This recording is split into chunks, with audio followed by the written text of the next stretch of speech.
WBSSC server থেকে CBI গুরুত্বপূর্ণ email পেয়েছে, যার ঘুষ দিয়ে চাকরি পেয়েছেন এবং দিয়েছেন তাদের চিহ্নিত করা হবে। তো বিস্তারিত জেনে নেন এই ভিডিওর মাধ্যমে।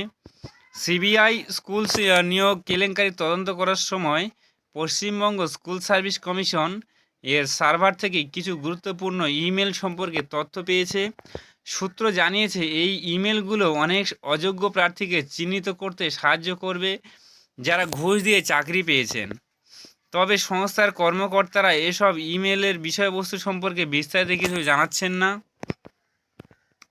সূত্রগুলি বলেছে যে এই প্রক্রিয়াটি 2016 সালে রাজ্যের সরকারি স্কুলগুলিতে শিক্ষক এবং অশিক্ষক পদের জন্য নির্বাচিত 25,753 জন প্রার্থীর মধ্যে যোগ্যতা এবং ঘুষের ভিত্তিতে চাকরি চাওয়া প্রার্থীদের বাদ দিতে সাহায্য করবে।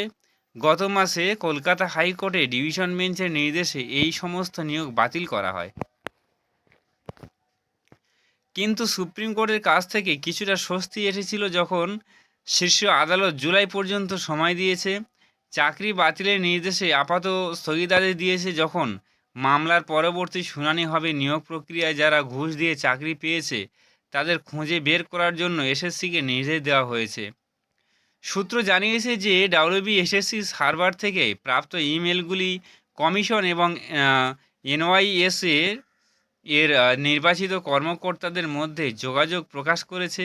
এই এনওয়াইএসএ সংস্থা নিয়োগ প্রক্রিয়ার জন্য ওএমআর সিট সরবরাহ করেছিল। অনুসন্ধানে জানা গেছে নিয়োগ প্রক্রিয়ায় অনিয়ম হয়েছে। মূলত ওএমআর সিটের মাধ্যমে কমিশনের ভূমিকা নিয়েও যাচাই করা হচ্ছে। এসএসসি ওএমআর সিটগুলির মিরর ইমেজ বজায় রাখতে পারেনি, যা সহজেই যোগ্য প্রার্থীদের শনাক্ত করতে পারে।